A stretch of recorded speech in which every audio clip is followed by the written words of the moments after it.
Hello everyone, welcome to గాంధీవం. ఈరోజు మనం ఈ వీడియోలో the headings of the Hindu అనే సిరీస్లో ఇంకొక హెడ్డింగ్ డిస్కస్ చేద్దాం. ఓకే, ఆ హెడ్డింగ్లో ఉండే వొకాబులరీ కాన్సెప్ట్స్, అదేవిధంగా మనకి గ్రామర్ కాన్సెప్ట్స్ ఏంటో చూద్దాం. ఓకేనా? సో ఈ హెడ్డింగ్ కూడా మనకి ఇందులో కూడా ఇంపార్టెంట్ వర్డ్స్ ఉన్నాయి, మనం డిస్కస్ చేద్దాం. రైట్. సో ఆ హెడ్డింగ్ మనకి ఏంటంటే ఇక్కడ మీరు చూడొచ్చు, incessant rainfall effects normal life in Manipur, several areas flooded. ఇది మనకి హెడ్డింగ్ అనమాట. రైట్. సో ఫస్ట్ అయితే ఇందులో ఉన్న వొకాబులరీ వర్డ్స్ చూద్దాం. వొకాబులరీ పరంగా ఏవైతే ఇంపార్టెంట్ వర్డ్స్ ఉన్నాయో అవి డిస్కస్ చేద్దాం. ఓకేనా? సో ఇక్కడ రాస్తున్నా చూడండి కొన్ని వర్డ్స్. అందులో మనకి ఫస్ట్ ఏం చెప్పొచ్చు అంటే ఇన్సెసెంట్ రెయిన్స్ అని చెప్పొచ్చు. రైట్. నెక్స్ట్ ఏం చెప్పొచ్చు అంటే ఇంటర్మిటెంట్ రెయిన్స్.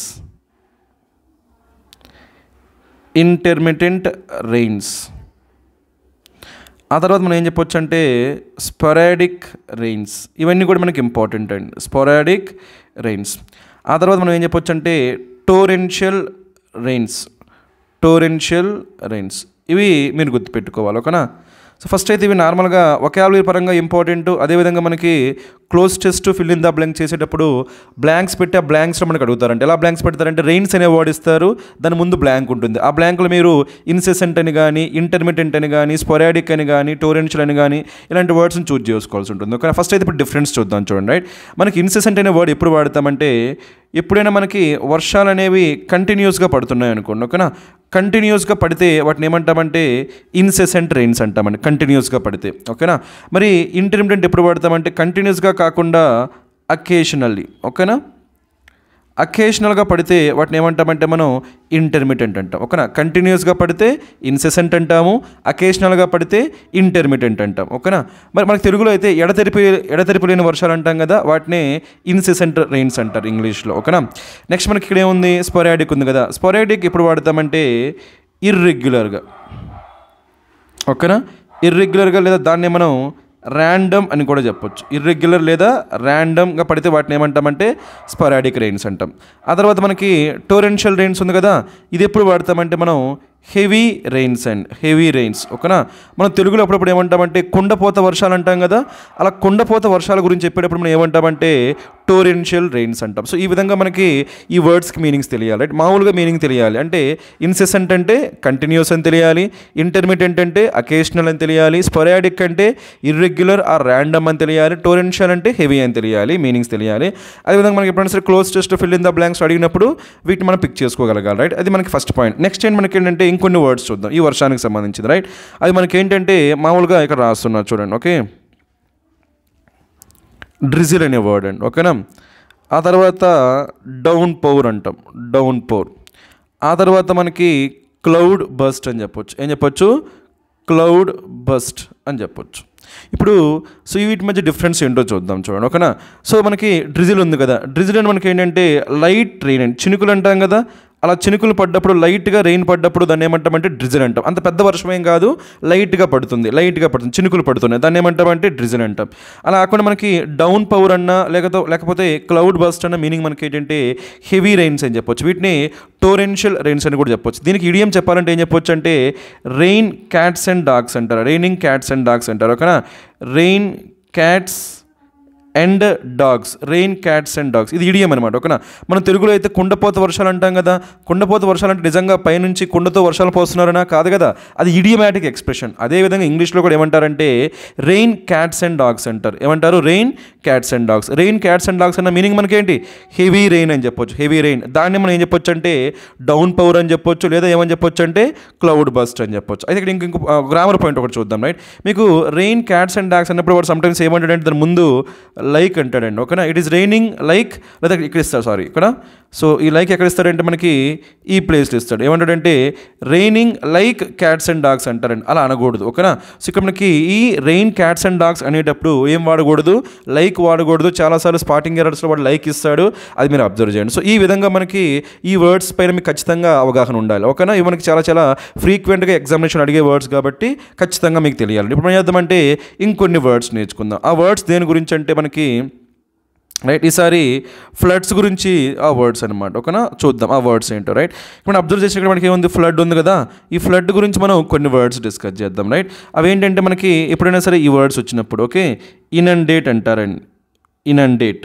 ఓకే, మనకి ఇనండేట్ అన్నా లేకపోతే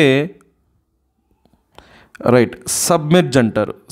సబ్మెర్జ్ అంటే ఏంటి? కంప్లీట్గా మునిగిపోవడం కదా. సబ్మెర్జ్ అన్న, లేకపోతే ఏమని చెప్పి స్వాంప్ అని కూడా చెప్పొచ్చు అండి. ఒకేసారి చాలా వర్షం పడ్డప్పుడు దాన్ని ఏమంటామంటే స్వాంప్ అంటాం, ఓకేనా. లేదా ఏమని చెప్పొచ్చు అంటే డెల్యూజ్ అని కూడా చెప్పొచ్చు. ఏం చెప్పొచ్చు? డెల్యూజ్. ఇవి మీకు ఖచ్చితంగా ఐడియా ఉండాలి, ఓకేనా. సో ఏంటో వర్డ్స్ మనకి? సో ఇనండేట్ అని చెప్పొచ్చు, సబ్మర్జ్ అని చెప్పొచ్చు, స్వాంప్ అని చెప్పొచ్చు. ఈ రెండు ఉన్నాయి కదా, సబ్మెర్జ్ స్వాంప్ అనే వర్డ్స్ ఉన్నాయి. ఎప్పుడు వాడతామంటే మునిగిపోవడం అనే సెన్స్లో, ఓకేనా. ఎక్కువ వర్షం వచ్చి మునిగిపోయాయి అనే సెన్స్లో ఏం వాడతాము? సబ్మెర్జ్, అదేవిధంగా స్వాంప్ వాడతాం, రైట్. ఫ్లడ్, వరద అన్నప్పుడు, ఓకేనా. వరద అన్నప్పుడు ఏం వాడతామంటే ఇనండేట్ వాడతాము, డెల్యూజ్ వాడతాము, ఫ్లడ్డెడ్ కూడా వాడతామండి, ఓకేనా. మునిగిపోయాయి అన్నప్పుడు ఏం వాడతాము? సబ్మెర్జ్ వాడతాము. వర్షం వల్ల మునిగిపోయాయి అంటే సబ్మెర్జ్ అంటాము, స్వాంప్. అప్పుడు మనం తెలుగులో అంటుంటారు కదా, లోతట్టు ప్రాంతాలు మునిగిపోయాయి అంటాం కదా, అప్పుడు దాన్ని ఏమనాలి? సబ్మెర్జ్డ్ అనాలి, లేదా స్వాంప్డ్ అనాలి. అలా కాకుండా వరద వచ్చింది అన్నాం అనుకోండి, వరదని ఏమనాలి? ఫ్లడ్ అనాలి, డెల్యూజ్ అనాలి, ఇనండేట్ అనాలి, రైట్. ఈ వర్డ్స్ అన్నీ కూడా మీకు రెయిన్కి సంబంధించిన వర్డ్సే కాబట్టి మీరు కొంచెం ఫోకస్ చేయగలిగితే ఇవన్నీ మీకు ఈజీగానే గుర్తుంటాయండి, ఓకేనా. ఇప్పుడు ఏం చేద్దామంటే మనకి ఇప్పటివరకు మనకి సో ఇందులో ఉన్న వొకాబులరీ చూసాం కదా. ఇప్పుడు ఏం చేద్దామంటే మనం గ్రామర్ కాన్సెప్ట్స్ ఏమున్నాయో చూద్దాం, ఓకేనా. ఇవి ఇంతకు మించి మనకి వొకాబులరీలో ఇంకా పెద్దగా చెప్పుకోవాల్సిన ఏమీ లేవు. ఇప్పుడు ఏం చేద్దామంటే గ్రామర్ కాన్సెప్ట్స్ ఏమున్నాయో మనం చూద్దాం, ఓకేనా. ఈజీగానే ఉంటాయి గ్రామర్ కూడా మనకి. అయితే మనకి ఇక్కడ చూడండి, మనకి ఇక్కడ ఫస్ట్ అయితే టెన్స్ అబ్జర్వ్ చేయండి, ఓకేనా. సో ఫస్ట్ టెన్స్ అబ్జర్వ్ చేయండి. తర్వాత ఇందులో మనకి హెడ్డింగ్లో కొన్ని ఎర్రర్స్ ఉన్నాయి, గ్రామటికల్ ఎర్రర్స్ ఉన్నాయి. ఆ ఎర్రర్స్ ఏంటో వాటిని మనం ఎలా కరెక్ట్ చేయాలో చూద్దాం, ఓకేనా. సో మీకు టెన్స్ అనేది ఎలా చూస్తే మనకు అర్థమవుతుందని చెప్పుకున్నాం మనం ఆల్రెడీ. సో వెర్బ్ను చూసి మనం ఏం చెప్పొచ్చు? టెన్స్ చెప్పొచ్చు, ఓకేనా. ఇక్కడ వెర్బ్ ఏముందో చూడండి, ఇక్కడ మనకి ఎఫెక్ట్స్ ఉంది కాబట్టి ప్రెజెంట్ టెన్స్ అని చెప్పొచ్చు, ఓకేనా. ఇంకేముంది ఇక్కడ మనకి? ఇక్కడ ఏముంది? హ్యావ్ బీన్ ఉంది కదా, కాబట్టి ఇది కూడా V1, ఇది కూడా V1. కాబట్టి ఇక్కడ టైం ఏముంది? ప్రజెంట్ ఉంది, ఓకేనా. సో నార్మల్గా మనకి ఈ న్యూస్ పేపర్ వాళ్ళు న్యూస్ని ప్రజెంట్ చేసేటప్పటికి ప్రజెంట్ చేసేటప్పుడు ఏం చేస్తారంటే అన్నీ కూడా సింపుల్ ప్రజెంట్లోనే ప్రజెంట్ చేస్తారు. అర్థమైంది? సపోజ్ మనకి ఇది ఉంది కదా, ఈ యాక్షన్ అనేది జరిగిపోయింది, ఈ రెయిన్ఫాల్ అనేది లైఫ్ని మణిపూర్లో ఎఫెక్ట్ చేసేసింది, జరిగిపోయింది. అయితే ఏం చెప్పాలి వాడు? యాక్చువల్గా అయితే ఎఫెక్టెడ్ అని చెప్పాలి. ఇక్కడ ఏమని చెప్పాలి? ఎఫెక్టెడ్ అని చెప్పాలి. కానీ ఏమని చెప్పాడు? ఎఫెక్ట్స్ అని చెప్పాడు. ఎఫెక్టెడ్ మనకి ఎందులో ఉంది? V2. ఎఫెక్ట్ ఎందులో ఉంది? V1. ఇది మనకి పాస్ట్ టెన్స్ అంటాం, ఇది ప్రెజెంట్ టెన్స్ అంటాం. సో మామూలుగా జరిగిపోయిందని మనం పాస్ట్ టెన్స్లోనే చెప్తాం. కానీ న్యూస్ పేపర్ వాళ్ళు న్యూస్ అనేది ఫ్రెష్గా ఉండాలని చెప్పి ఏం చేస్తారంటే, సో వాళ్ళు అన్ని జరిగిపోయిన వాటిని కూడా ఎందులో చెప్తారు? వాళ్ళు సింపుల్ ప్రెజెంట్లోనే చెప్తారు. అదొకటి మీరు అబ్జర్వ్ చేసుకోవాలి, ఓకేనా. మీకు డౌట్ రావచ్చు, ప్రతి సెంటెన్స్ కూడా ప్రెజెంట్లోనే ఉంది, ఎందుకు అలా ఉంది అంటే దట్ ఈస్ ద రీజన్, ఓకేనా. న్యూస్ పేపర్ వాళ్ళు ఏం చేస్తారంటే జరిగిపోయిన న్యూస్ని కూడా మనకి సపోజ్ నిన్న జరిగిపోయింది, కానీ న్యూస్ మన దగ్గర ఎప్పుడు వస్తుంది? ఈ రోజు మార్నింగ్ వస్తుంది. ఈ రోజు మార్నింగ్ వచ్చేసరికి ఆ న్యూస్ మీకు లైవ్గా జరిగినట్టు చూపించాలి కదా, ఆ లైవ్గా జరిగినట్టుగా చూపించాలి కాబట్టి ఏం వాడతారు? సింపుల్ ప్రెజెంట్ వాడతారు. అది మీరు అర్థం చేసుకోండి, ఓకేనా. మరి అయితే ఇలా ఏముండాలి? ఎఫెక్టెడ్ ఉండాలి, అది మర్చిపోవద్దు, రైట్. అది ఇప్పుడు మనకి ఇందులో ఈ సెంటెన్స్లో ఒక ఎర్రర్ ఉందండి, అది మీరు చెప్పగలిగితే ఒకసారి చూడండి, ఓకేనా. ఇందులో మనకి ఒక ఎర్రర్ ఉంది, రైట్. సో అదేంటో చూడండి ఒకసారి. సో ఇప్పుడు నేను అది ఎక్స్ప్లెయిన్ చేస్తాను, ఓకేనా. ఇన్సెసెంట్ రెయిన్ఫాల్ అనేది మనకి ఏమవుతుందంటే ఇక్కడ మనకి సబ్జెక్ట్ అవుతుంది, ఓకేనా. ఎఫెక్ట్స్ మనకి ఏమవుతుంది? వర్బ్ అవుతుంది. Subject verb. ఒకవేళ మామూలుగా జరిగిపోయిందని చెప్పాలంటే ఏమని చెప్పాలి? ఎఫెక్టెడ్ అని చెప్పాలి. ఏ విధంగా చూసుకున్నా సబ్జెక్టు వర్బ్ అయితే రావాలి. కాబట్టి ఇన్సెసెంట్ రెయిన్ఫాల్ ఎఫెక్టెడ్ లేదా ఎఫెక్ట్స్, అది సరిపోయింది, ఓకేనా. సో దేన్ని ఎఫెక్ట్ చేసింది? నార్మల్ లైఫ్ని. ఇదేమవుతుందంటే ఆబ్జెక్ట్ అవుతుందండి, ఓకేనా. Incessant rainfall subject, effect verb, normal life మనకి ఏంటి? ఆబ్జెక్ట్. మరి ఇక్కడ ఉంది కదా ఇన్ మణిపూర్ ఉంది కదా, దీని గురించి చూద్దాం, రైట్. నార్మల్గా మనకి ఇక్కడ అబ్జర్వ్ చేయండి, మనకి ఏమొచ్చిందో? ఇన్ వచ్చింది కదా. ఇన్ని ఏమంటామంటే మనం ప్రిపోజిషన్ అంటామండి. ఇన్ని ఏమంటాం మనం? ప్రిపోజిషన్. మణిపూర్ మనకి ఒక నేమ్ కదా, నేమ్ కాబట్టి ఏమవుతుంది? నౌన్ అవుతుంది, రైట్. మనకి ఫ్రెండ్స్ సరే మనకి ప్రిపోజిషన్ ప్లస్ నౌన్ వచ్చినప్పుడు అది ఏం కావచ్చు అంటే యాడ్జెక్టివ్ కావచ్చు లేదా యాడ్వర్బ్ కావచ్చు అండి, ఓకేనా. ప్రిపోజిషన్ ప్లస్ నౌన్ వస్తే ఏం కావచ్చు? యాడ్జెక్టివ్ కావచ్చు లేదా యాడ్వర్బ్ కావచ్చు, రైట్. యాడ్జెక్టివ్ ఎప్పుడు అవుతుందంటే అది మనకి ఎవరి గురించి చెప్పినప్పుడు? నౌన్ గురించి చెప్పినప్పుడు. యాడ్వర్బ్ ఎప్పుడు అవుతుంది మనకి ఎవరి గురించి చెప్పినప్పుడు? వెబ్ గురించి చెప్పినప్పుడు, ఓకేనా. నౌన్ గురించి చెప్తే యాడ్జెక్టివ్ అవుతుంది, వెబ్ గురించి చెప్తే ఏమవుతుంది? యాడ్వర్బ్ అవుతుంది, రైట్. ఇప్పుడు ఇందులో ఉంటే ప్రిపోజిషన్ ప్లస్ నౌన్ ఉంటే ఇది కూడా మనకి ఏమొచ్చింది? ప్రిపోజిషన్ ప్లస్ నౌన్ వచ్చింది కదా, అంటే ఇది కూడా ఏం కావచ్చు? యాడ్జెక్టివ్ కావచ్చు, యాడ్వర్బ్ కావచ్చు. మరి ఎవరి గురించి చెప్తుంది ఇక్కడ మనకి? ఇది ఈ ఇన్ మణిపూర్ ఉంది కదా, ఇది ఎవరి గురించి చెప్తుందంటే ఇక్కడ చూడండి, ఓకేనా. నార్మల్ లైఫ్ ఇన్ మణిపూర్ అని తీసుకున్నాం అనుకోండి, ఓకే. అప్పుడు ఏమవుతుందంటే ఈ నార్మల్ లైఫ్ ఉంది కదా, లైఫ్ అనేది ఏంటి? నౌన్. ఆ నౌన్ మనకి, సో ఆ నౌన్ గురించి ఎవరు చెప్తున్నారు? ఎక్కడ ఉన్న లైఫ్? అది మనకి మణిపూర్లో ఉన్న లైఫ్. కాబట్టి ఇప్పుడు ఏమవుతుందంటే మనకి దీన్ని యాడ్జెక్టివ్ అని చెప్పొచ్చు. ఏమని చెప్పొచ్చు? యాడ్జెక్టివ్. ఇది ఎలా అవుతుందంటే ఫ్రేజ్గా అవుతుంది. ఎలా అవుతుంది మనకి? ఫ్రేజ్. అప్పుడు ఏమవుతుందంటే యాడ్జెక్టివ్ ఫ్రేజ్ అని చెప్పొచ్చు అండి. దీని ఏమని చెప్పొచ్చు మనకి? Adjective phrase. ఎందుకంటే ఈ ఇన్ మణిపూర్ అనేది ఉంది కదా, ఇది ఎవరి గురించి చెప్తుంది? మనకి లైఫ్ గురించి చెప్తుంది. అలా కొంతమంది ఏం చేస్తారంటే దీన్ని, ఇక్కడ ఉంది కదా ఎఫెక్ట్ ఉంది కదా, సో ఎక్కడ ఎఫెక్ట్ చేసింది? మణిపూర్లో ఎఫెక్ట్ చేసింది అని చెప్పి వెర్బ్కి తీసుకుంటారండి. అప్పుడు మనం దీన్ని ఎలా మార్చుకోవాలి? అప్పుడు యాడ్వర్బ్ ఫ్రేజ్గా మార్చుకోవాలి. ఓకేనా? కానీ ఇక్కడ మనకి అబ్జర్వ్ చేస్తే, సెన్స్ బట్టి అబ్జర్వ్ చేస్తే incessant rainfall affected normal life in Manipur అన్నప్పుడు ఈ ఇన్ మణిపూర్ అనేది మనకి ఎవరి గురించి చెప్తుంది? ఈ నార్మల్ లైఫ్ గురించి చెప్తుంది. కాబట్టి దీన్ని మనం కన్సిడర్ చేయాలి. అప్పుడు దీన్ని ఎలా తీసుకోవాలంటే యాడ్జెక్టివ్ ఫ్రేజ్గానే తీసుకోవాలి. ఇక్కడ కాంట్రవర్సీ ఉంది, బట్ స్టిల్ మీరు కొంచెం సో దాన్ని ఏమంటారు ఆలోచించగలిగితే మీకే అర్థమవుతుంది. ఓకేనా? ఈ యాడ్జెక్టివ్ ఫ్రేజ్, ఈ ఇన్ మణిపూర్ అనేది లైఫ్ గురించి బాగా ఇన్ఫర్మేషన్ ఇస్తుంది. ఎఫెక్ట్ కంటే కూడా లైఫ్ గురించి ఇన్ఫర్మేషన్ ఇస్తుంది. కాబట్టి మనం దీన్ని ఎలా తీసుకోవాలి? యాడ్జెక్టివ్ ఫ్రేజ్గా తీసుకోవాలి. ఒకవేళ ఎఫెక్ట్ గురించి మనం తీసుకున్నాం అనుకున్నప్పుడు మనకి ఏమవుతుంది? అది మనకి యాడ్వర్బ్ ఫ్రేజ్ అవుతుంది. కాంట్రవర్సీ ఇక్కడ ఏం లేదు, మీరు మామూలుగా అర్థం చేసుకుంటే సరిపోతుంది. ఓకేనా? రైట్. నెక్స్ట్ మనకి ఏంటంటే ఇక్కడ పోనీ మీకు అది అర్థం కాలేదనుకోండి, still you can answer this question, no problem. అక్కడ మనకి ఎర్రర్ ఏమీ లేదు. ఓకేనా? సో నెక్స్ట్ మనకి చూడడం ఏముందో, సెవరల్ ఏరియాస్ అనేది మనకి ఏంటంటే సబ్జెక్ట్, ఫ్లడెడ్ మనకి ఏమవుతుంది? వర్బ్ అవుతుంది. ఇందులో మనకి ఎర్రర్ ఉందండి. ఆ ఎర్రర్ ఏంటంటే ఇక్కడ జాగ్రత్తగా చూడండి. రైట్. సెవరల్ ఏరియాస్ ఫ్లడెడ్ అన్నప్పుడు మనకి ఇది సబ్జెక్ట్ ప్లస్ వర్బ్ వచ్చింది కదా, ఇది ఏ ఫామ్లో ఉంది? మనకి యాక్టివ్ వాయిస్ ఫామ్లో ఉంది. అబ్జర్వ్ చేయండి, ఏ ఫామ్లో ఉంది? మనకి యాక్టివ్ వాయిస్. అప్పుడు మీనింగ్ ఏమైతే తెలుసా? ఈ ఏరియాస్ అనేవి ఫ్లడ్ చేసాయి అని మీనింగ్ వస్తుంది. అలా రాకూడదు, ఏరియాస్ అనేవి ఫ్లడ్ చేయబడ్డాయి అని మీనింగ్ రావాలి. అప్పుడు ఏం రావాలి? ఇక్కడ మనకి సెవరల్ ఏరియాస్, అదే ప్రెజెంట్ టెన్స్ అయితే ఏం వాడతాము? Are flooded. పాస్ట్ టెన్స్ అయితే ఏం వాడతాము? Were flooded. ఒకరు ఇక్కడ ఎఫెక్ట్స్ ఉంటే ఏం తీసుకోవాలి? Are flooded. అక్కడ ఎఫెక్ట్ చెప్పుకున్నాక ఇంతకుముందు దీన్ని ఎఫెక్టెడ్గా కూడా చెప్పొచ్చు అని చెప్పాను కదా, ఎఫెక్టెడ్ తీసుకుంటే ఏం రావాలి? వర్ ఫ్లడ్డెడ్. సో ఈ విధంగా సపోజ్ ఈ స్టేట్మెంట్లో incessant rainfall effects normal life in Manipur, several areas are flooded ఇలా చెప్పాలి. లేదు, ఇక్కడ incessant rainfall affected normal life in Manipur, several areas were flooded. ఈ విధంగా మనం చెప్పాలి. ఓకేనా? సెంటెన్స్ ప్రెజెంట్లో ఉంటే ఆర్ తీసుకోవాలి, పాస్ట్లో ఉంటే వర్ తీసుకోవాలి. ఇది మీరు అలవాటు చేసుకోవాలి. ఓకేనా? కాబట్టి మనకి ఇక్కడ ఎర్రర్ ఉంది, ఆ ఎర్రర్ కరెక్ట్ చేసుకోవాలి. ఓకేనా? ఖచ్చితంగా మనం ఏం చెప్పాలి? సెవరల్ ఏరియాస్ వర్ ఫ్లడ్డెడ్ లేదా సెవరల్ ఏరియాస్ ఆర్ ఫ్లడ్డెడ్ అని ఖచ్చితంగా చెప్పాలి. ఎందుకంటే దీన్ని ఎందులో చెప్పాలి? మనం ప్యాసివ్ వాయిస్లో చెప్పాలి. ఖచ్చితంగా ప్యాసివ్ వాయిస్లో చెప్పాలి. ఎందుకు అనేది మనకు ఎస్టర్డే వీడియోలో మీకు చెప్పా. యాక్టివ్ వాయిస్ అంటే ఏంటి, ప్యాసివ్ వాయిస్ అంటే ఏంటి మీకు క్లియర్గా నేను ఎస్టర్డే క్లాస్లో ఎక్స్ప్లెయిన్ చేశాను. ఓకేనా? రైట్. ఇప్పుడు నెక్స్ట్ ఇందులో కూడా ఈ సబ్ హెడ్డింగ్ ఉంది కదా, ఈ సబ్ హెడ్డింగ్లో కూడా మనకి ఒక ఎర్రర్ ఉందండి. అదేంటో మీరు చెప్పగలగాలి. ఆలోచిస్తారా మనకు ఎర్రర్ ఏంటో? రైట్. అది సబ్జెక్ట్ వర్బ్ అగ్రిమెంట్కి సంబంధించింది అనమాట. ఓకేనా? మీరు అబ్జర్వ్ చేసినట్టు ఇక్కడ ఏముంది? No report of death or injury ఉంది కదా, తర్వాత ఇక్కడ ఏమొచ్చింది? హ్యావ్ వచ్చింది. మామూలుగా హ్యావ్ అనేది మనకి సింగులర్ ప్లూరల్ వర్బ్ అది. ఓకేనా? మరి ఇప్పుడు చూడండి మనకి ఏముందో డెత్ ఆర్ ఇంజురీ అంటున్నాం కదా, ఈ రెండు దేనికి, ఈ ఆర్ దేనికి సంబంధించింది? మనకి ఈ డెత్ ఆర్ ఇంజురీకి సంబంధించింది. మరి ఇందులో సబ్జెక్ట్ ఎవరు ఉన్నట్టు? మనకి డెత్ ఇంజురీనా? రెండు కాదండి. ఈ రెండింటి మనం సబ్జెక్ట్గా తీసుకోకూడదు. దేన్ని తీసుకోవాలంటే ఇక్కడ చూడండి ఏముందో నో రిపోర్ట్ ఉంది కదా, దాన్ని మన సబ్జెక్ట్గా తీసుకోవాలి. అది మీకు తెలియాలి. ఓకేనా? నో రిపోర్ట్ మనకి ఏమవుతుంది? సబ్జెక్ట్. అలా ఎలా చెప్తారు సార్ అంటే మీకు చిన్న ఎగ్జాంపుల్ చెప్తా చూడండి. ఓకేనా? మధ్యలో ఏముందో చూడండి, ఆఫ్ ఉంది కదా, ఈ ఆఫ్ను మనం ఏమంటామంటే ప్రిపోజిషన్ అంటామని చెప్పండి. ఆఫ్ను మనకి ఏమంటాము? ప్రిపోజిషన్ అంటాం. రైట్. సపోజ్ మనకి ఎలా ఉందనుకోండి, ఇక్కడ రాస్తున్నా చూడండి. Okay, the principal of the college అన్నాం అనుకోండి. The principal of the college. ఇక్కడ మనకి లేదా కాలేజెస్ అన్నాం, ఈజ్ అన్నాం అనుకోండి. ఓకేనా? ఇందులో మనకి వెర్బ్ ఎవరంటే మనకి ఇక్కడ సబ్జెక్ట్ ఎవరంటే ఏం చెప్తారు మీరు? కాలేజెస్ చెప్తారా, ప్రిన్సిపాల్ చెప్తారా? ఇక్కడ మధ్యలో ఏమొచ్చింది చూడండి, మనకి ఆఫ్ వచ్చింది కదా, ఈ ఆఫ్ అనేది మనకి ఏమవుతుందంటే ప్రిపోజిషన్ అవుతుందండి. ప్రిపోజిషన్ తర్వాత వచ్చేది మనకి ఏమవుతుంది? ఆబ్జెక్ట్ అవుతుంది. ప్రిపోజిషన్ ముందు వచ్చేది ఏమవుతుంది? సబ్జెక్ట్ అవుతుంది. రైట్.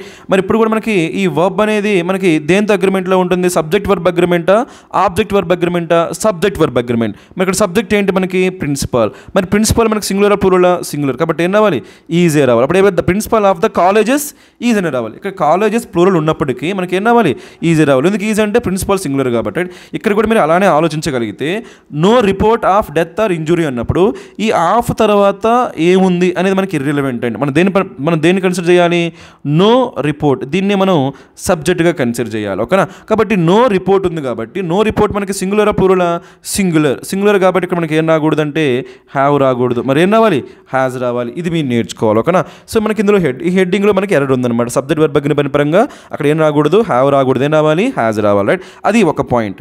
నెక్స్ట్ పాయింట్ మనకి ఏంటంటే ఇక్కడ ఒక కీవర్డ్ ఉంది. ఆ కీవర్డ్ గురించి మనం నేర్చుకుందాం. ఓకేనా? ఆ కీవర్డ్ మనకి ఏంటంటే సో ఫార్. ఆ కీవర్డ్ మనకి ఏంటి? So far. నార్మల్గా మనకి ఇలాంటి వర్డ్స్ వచ్చాయనుకోండి. ఓకేనా? జస్ట్ నౌ, ఓకేనా. సో ఫార్, అదేవిధంగా ఫర్, అదేవిధంగా సిన్స్, ఇలాంటి వర్డ్స్ వచ్చాయనుకోండి. ఇలాంటి వర్డ్స్ వస్తే జనరల్గా మనం ఏ టెన్స్ ప్రిఫర్ చేస్తాం అక్కడ? పర్ఫెక్ట్ టెన్సెస్ ప్రిఫర్ చేస్తామండి. ఏ టెన్సెస్ మనకి? పర్ఫెక్ట్ టెన్సెస్ ప్రిఫర్ చేస్తాం. ప్రెజెంట్ పర్ఫెక్ట్ కావచ్చు, పాస్ట్ పర్ఫెక్ట్ కావచ్చు, పర్ఫెక్ట్ కంటిన్యూస్ కావచ్చు, ఇలాంటి టెన్సెస్ పర్ఫెక్ట్ టెన్సెస్ ప్రిఫర్ చేస్తాం అని నేర్చుకుని మనకి ఏమొచ్చింది? సో ఫార్ వచ్చిందా లేదా? అందుకని ఇక్కడ మనకి ఏమొచ్చింది? Perfect tense. సార్ మీకు పర్ఫెక్ట్ టెన్స్ అని ఎలా తెలిసింది సార్ అంటే ఇక్కడ ఏముంది? హ్యావ్ ప్లస్ V3 ఉందా లేదా? మనకి ఎప్పుడైనా సరే హ్యావ్ ఫామ్ ప్లస్ V3 ఉంటే మనకి ఏమవుతుంది? పర్ఫెక్ట్ టెన్సే అవుతుందండి. ఓకేనా. సో మీకు దాని గురించి ఆల్రెడీ చెప్పా, మళ్ళీ ఒకసారి గుర్తు చేస్తా చూడండి. ఓకేనా. మనకు మామూలుగా ఎప్పుడైనా సరే మనకి ఇలా వచ్చింది అనుకోండి, డూ ఫామ్స్ వచ్చాయి. ఓకేనా. డూ ఫామ్స్ ప్లస్ V1 వచ్చింది అనుకోండి, అక్కడ మనకి ఏముంటాయంటే సింపుల్ టెన్సెస్ ఉంటాయండి. సింపుల్ ప్రెజెంట్ కానీ సింపుల్ పాస్ట్ కానీ. ఓకే. మరి అదే మీకు హ్యావ్ ఫామ్స్ ప్లస్ V3 ఉందనుకోండి, హ్యావ్ ఫామ్ ప్లస్ V3, అక్కడ ఏముంటుందంటే మనకి పర్ఫెక్ట్ ఉంటుందండి. ఏముంటుంది? పర్ఫెక్ట్ ఉంటుంది. అలా కాకుండా బీ ఫామ్ ప్లస్ V4 ఉందనుకోండి, బీ ఫామ్ ప్లస్ V4, అక్కడ ఏముంటుందంటే కంటిన్యూస్ ఉంటుంది. ఇది మీరు బాగా అలవాటు చేసుకోవాలి. ఓకేనా. రైట్. ఇది మీకు అలవాటు కావాలి. డూ ఫామ్ ప్లస్ V1 ఉంటే simple, have form plus V3 ఉంటే perfect, be form plus V4 ఉంటే కంటిన్యూస్ టెన్స్. ఇక్కడ మనకి ఏమొచ్చింది మరి? So have form plus been మనకి V3నే కదా. సో కాబట్టి హ్యావ్ ఫామ్ ప్లస్ బీన్ వచ్చింది కాబట్టి మనకి ఏం చెప్పొచ్చు? పర్ఫెక్ట్ అని చెప్పవచ్చు. కాబట్టి ఇవి పర్ఫెక్ట్ టెన్స్లో ఉంది. రైట్. ఇంకో విషయం మనకి ఏంటంటే ఇది యాక్టివ్ వాయిస్లో ఉందా ప్యాసివ్ వాయిస్లో ఉందా అని మీరు అబ్జర్వ్ చేసినట్టయితే ఇక్కడ ఏముందో చూడండి.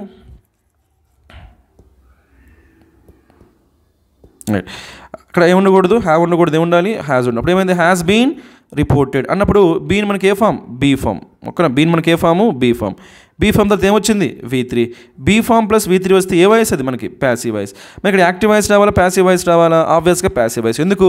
ఈ రిపోర్ట్ అనేది రిపోర్ట్ చేస్తుందా, రిపోర్ట్ చేయబడుతుందా? రిపోర్ట్ చేయబడుతుంది కాబట్టి ఏ voice? Passive voice. Passive voice ఖచ్చితంగా ఏం రావాలి మనకి?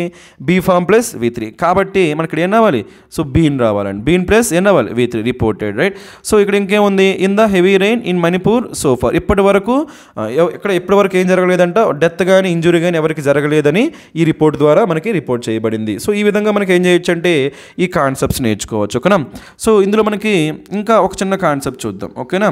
అది మనకి ఏంటంటే జనరల్గా మనకి చాలామందికి ఎఫెక్ట్ గురించి డౌట్ ఉంటుందండి. AFF-ECT అదేవిధంగా EFF-ECT. ఓకేనా. సో మీరు చాలామందికి ఆల్రెడీ ఈ వీడియోస్ ఎవరైతే ఫాలో అవుతున్నారో అలాంటి వాళ్ళందరికీ ఆల్రెడీ తెలిసే ఉంటుంది. ఎవరైతే కొత్తగా చూస్తున్నారో వాళ్ళ కోసం ఒకసారి నేను రిపీట్ చేస్తున్నా. ఓకేనా. AFF-ECT ఎఫెక్ట్, EFF-ECT ఎఫెక్ట్, అదేవిధంగా ప్రాక్టీస్ ఇక్కడ ఎస్తో ఉండేది, ఇంకోటి సితో ఉండేది. ఓకేనా. అదేవిధంగా అడ్వైజ్లో కూడా మనకి ఎస్తో ఉండేది, అడ్వైజ్లో కూడా మనకి సితో ఉండేది. ఓకేనా. అదేవిధంగా మనకి డివైజ్లో కూడా మనకి ఎస్తో ఉండేది. రైట్. డివైజ్లో కూడా మనకి సితో ఉండేది. ఇప్పుడు అబ్జర్వ్ చేయొచ్చు. రైట్. వీటి మధ్య డిఫరెన్స్ చూద్దాం. ఇక్కడ ఏముంది మనకి? ఏ. ఇక్కడ ఏముంది? ఈ. సో ఏతో ఉండేది ఏమైందంటే వర్బ్ అవుతుందండి. ఈతో ఉండేది ఏమైందంటే నౌన్ అయింది. సేమ్ గోస్ ఫర్ ఇక్కడ ఏముంది? ఎస్ ఉంది. ఇలా ఎస్ ఉండేవన్నీ ఏమవుతాయి అంటే వర్బ్స్ అయితే, ఇక్కడ ఏముంది? సితో ఉండేవన్నీ ఏమైతే మనకి నౌన్స్ అయితే. రైట్. సో ఈ విధంగా మీరు ఇది కూడా నేర్చుకోవచ్చు. ఇక్కడ మనకి ఈ ఎఫెక్ట్స్ ఉంది కదా, ఎలా వాడినట్టు మనకి ఏ కాబట్టి వర్బ్గా వాడారు. ఇది కూడా మీరు నేర్చుకోవచ్చు. ఓకేనా. సో మరి ఇందులో ఉన్న కాన్సెప్ట్స్ అన్ని మ్యాక్సిమం డిస్కస్ చేసాం. సో ఇందులో ఉన్న కాన్సెప్ట్స్ అనేవి మీకు యూజ్ అయ్యాయి అనుకుంటున్నా. యూజ్ అయితే మీ ఫ్రెండ్స్తో షేర్ చేయండి, ఛానల్ గ్రోత్కి హెల్ప్ చేయండి. ఓకేనా. Right. Thank you for watching.